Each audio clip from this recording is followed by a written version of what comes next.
আসসালামু আলাইকুম রহমতুল্লাহ বরকাত। সম্মানীয় দর্শক, তো আপনারা কীরকম আছেন? আশা করি সবাই ভালো আছেন। আমি আল্লাহর রহমতে অনেক ভালো আছি। তো আজকে আলোচনা করব আল্লাহ নবী সাল্লাল্লাহু আলাইহি সাল্লাম তিন শ্রেণীর মানুষদেরকে লানত দিয়েছেন, ধ্বংসের কথা বলেছেন। তো সেই তিন শ্রেণীর মানুষ কেরা কেরা, কোন তিন শ্রেণীর মানুষের কথা ধ্বংসের কথা বলেছে, তো সেই বিষয়ে আজকে কিছু কথা বলব। তো চলুন আমরা ধৈর্য সহকারে শুনি। তো একদিন আল্লাহ নবী সাল্লাল্লাহু আলাইহি সাল্লাম মেম্বরের উপরে উঠতেছিলেন। যে সময় প্রথম সিঁড়িতে পাও দিয়েছিলেন, ওই সময় হুজুর পাক সাল্লাল্লাহু আলাইহি সাল্লাম জুড়ে বললেন আমিন। তারপর দ্বিতীয় সিঁড়িতে যে সময় পাও রাখলেন, ওই সময় আবার হুজুর পাক সাল্লাল্লাহু আলাইহি সাল্লাম জুড়ে বললেন আমিন। যে সময় তৃতীয় সিঁড়িতে পা রাখলেন, ওই সময় জুড়ে বললেন আমিন। তো সাহাবা রাদিয়াল্লাহু তাআলা আনহুম জিজ্ঞাসা করেন, ইয়া রাসূলুল্লাহ, আপনি তো অন্য কোনো দিন এইভাবে জুড়ে আমিন কোনো দিন বলেন নাই, আজকে কেন জুড়ে আমিন বললেন? তো সেই সময় হুজুর পাক সাল্লাল্লাহু আলাইহি সাল্লাম বলল যে আমি যে সময় প্রথম সিঁড়িতে পা রাখলাম, জিবরাইল আলাইহিস সালাম আমার কানে এসে বলল যে হে নবী, যে ব্যক্তি বৃদ্ধ বয়সে মা বাবাকে পাইয়া জান্নাত কামাই করতে না পারল, ওই ব্যক্তি ধ্বংস হয়ে যান। আমি এই সময় জুড়ে বললাম আমিন। তারপর জিবরাইল আলাইহিস সালাম বললেন, যে ব্যক্তি আপনার নাম শোনা করে দরুদ না পড়ে, ওই ব্যক্তি ধ্বংস হয়ে যায়। ওই সময় আমি বললাম আমিন। তারপর জিবরাইল আলাইহিস সালাম বলল যে হে নবী, যে ব্যক্তি রমজান মাস পাওয়ার পর নিজের গুনাহকে মাফ না করতে পারলো, ওই ব্যক্তি ধ্বংস হয়ে যায়। হুজুর পাক সাল্লাল্লাহু আলাইহি সাল্লাম সেই সময় বললেন আমিন।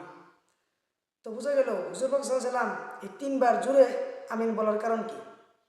যে ব্যক্তি বৃদ্ধ বয়সে মা বাবাকে পাওয়ার পর জান্নাত কামাই করতে না পারলো, ওই ব্যক্তির ওই ধরনের ব্যক্তিদের আল্লাহ নবী সাল্লাল্লাহু আলাইহি সাল্লামের কোনো দরকার নাই।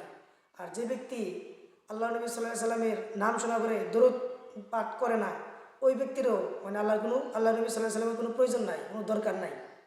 আর যে ব্যক্তি রমজান মাস পাওয়ার পরে নিজের গুনাহকে মাফ না করতে পারলো, ওই ব্যক্তিরও আল্লাহ নবী সাল্লাল্লাহু আলাইহি সাল্লামের কোনো প্রয়োজন নাই, কোনো দরকার নাই। এই তিন ধরনের ব্যক্তির জন্য আল্লাহ নবী সাল্লাল্লাহু আলাইহি সাল্লাম লানতের কথা বলেছে। তাহলে আমাদের করণীয় কি? আমাদের যাদের মা বাবা বৃদ্ধ হয়ে গেছে তাদেরকে খেদমত করতে লাগবে, ভালোবাসতে লাগবে, আর নবীর নাম শোনার পর দরুদ পড়া লাগবে। আর এই যে রমজান মাস চলে যাইতেছে, আমরা অনেকেই আছি, কত হতভাগা মানুষ আছি, এই রমজান মাসে আমরা রোজা রাখতেছি না, অবহেলায় কাটাইতেছি। কিন্তু আমরা বিনা কারণে রোজা না রাখি, সুস্থ শরীর আছে, রোজা না রাখি, তাহলে ওই ধরনের মানুষদেরকে আল্লাহ নবী সাল্লাল্লাহু আলাইহি সাল্লামের কোনো প্রয়োজন নাই। ধ্বংসের কথা বলেছে, কত বড় একটা কথা!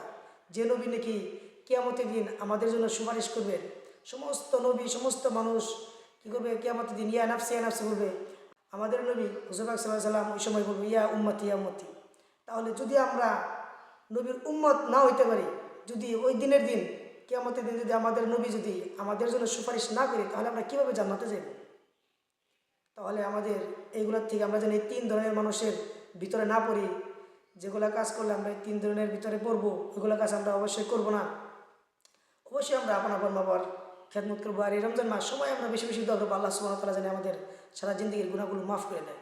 তো এই ভিডিওটা বেশি বেশি শেয়ার করবেন, অপর মুসলমান ভাই বোনদেরকে দেখার সুযোগ করে দিবেন। তো সবাই ভালো থাকবেন, সুস্থ থাকবেন। আসসালামু আলাইকুম ওয়া রাহমাতুল্লাহি ওয়া বারাকাতুহু।